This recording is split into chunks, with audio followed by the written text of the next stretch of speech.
Hello guys, this is Pastor Bakoshi again. I want to share with you something with regards to network and net worth. That is, your network is your net worth, or your net worth is your network. So when we talk about net worth, a lot of people think net worth is only about money, your wealth. But I think net worth is more than money and wealth. It is the people you have around you. The number of persons that contribute to your life, that contribute to your flourishing as a human being, as a person created in the image of God, as a person who is contributing to the development of others. So with the issue of network, so I'll give you a nuanced definition of what net worth is. Net worth is the number of people you have around you that contribute to your flourishing, becoming who you can be for the Lord, who you can be for yourself. And that takes me to a particular text that I found very intriguing and very interesting. That is Luke chapter 19, verse 1 to 9, which talks about that dishonest servant. That's how we call it. Indeed, he was a dishonest, or he's a dishonest servant. But Jesus commended him for one thing. That guy knows what it means to build a network, and also what it means to build his own net worth, or to add to his wealth. What did he do?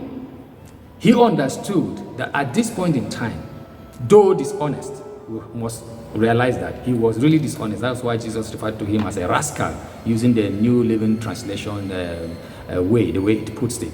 He was a rascal.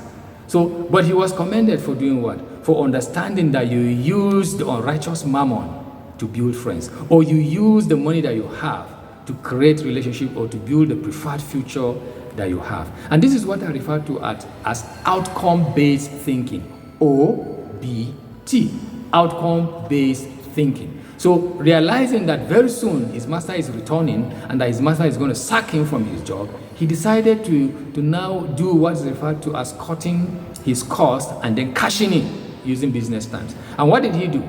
He decided to go to those people who are owing and said, how much do you owe? 1,000 bushels of wheat or 1,000 bushels of oil? And then he begins to say, okay, cut it to, if it's 1,000, cut it to 800. 800, cut it to 400. 600, cut it to 500, and the rest of them. And then his master commended him for doing what? For understanding the dynamics of good business, relationship building. Even though the master was shortchanged, but perhaps the master didn't know. But we who have read the story, we understood what has transpired. So if we're going to look at the trajectory of this servant, is to understand what he understood. He understood the concept of dependency, he understood the concept of independence, and he understood the concept of interdependence.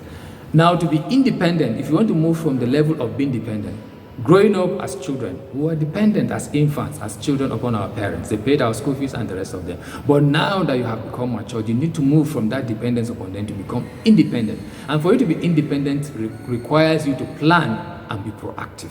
Requires you to have a preferred vision of where you want to be in the next 5, 10, 20, 30, 40, 50, 60 years. Not even to mention your work life, when you're going to retire, and the rest of them. So what did this servant do? He now decided to plan for his future. He was very, very proactive. So he moved away from the concept of what I refer to as a sphere of concern, or the circle of concern, to a circle of influence, where he can influence his future.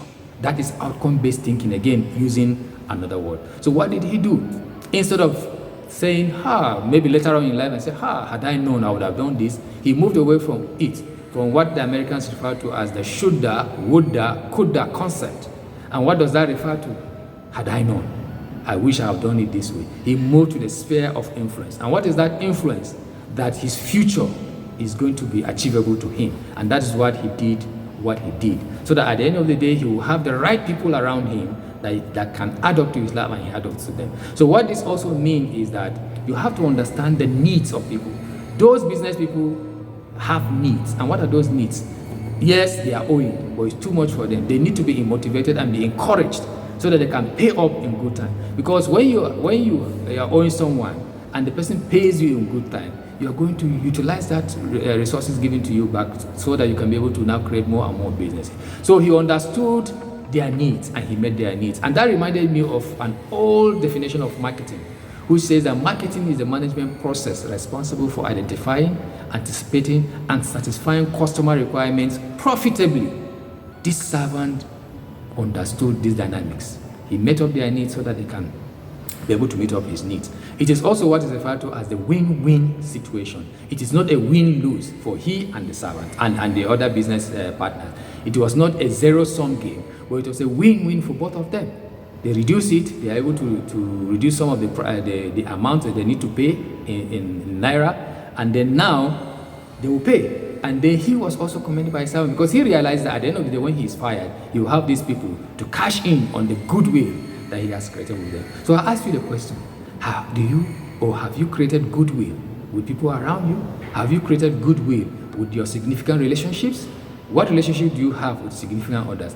What relationship do you have with your business partners? Or do you behave as we do in our country and say there is no friendship in business? That is balderdash. That is nonsense. That is rubbish.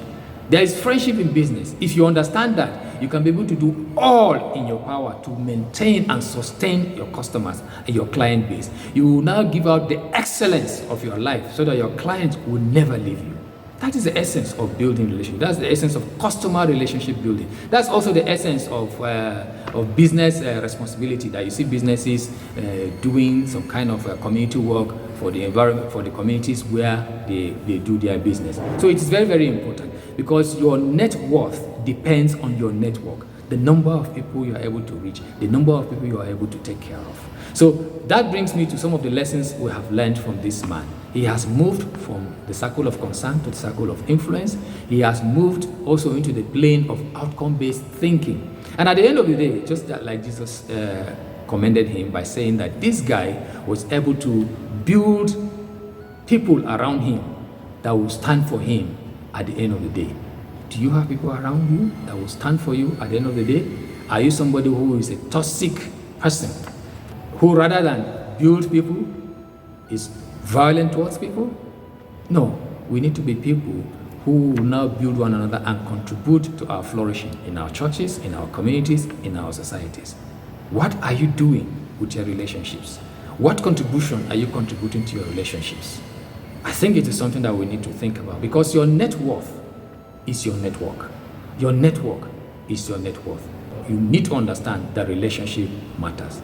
And may our relationship be beneficial to us and to our significant others. Thank you very much.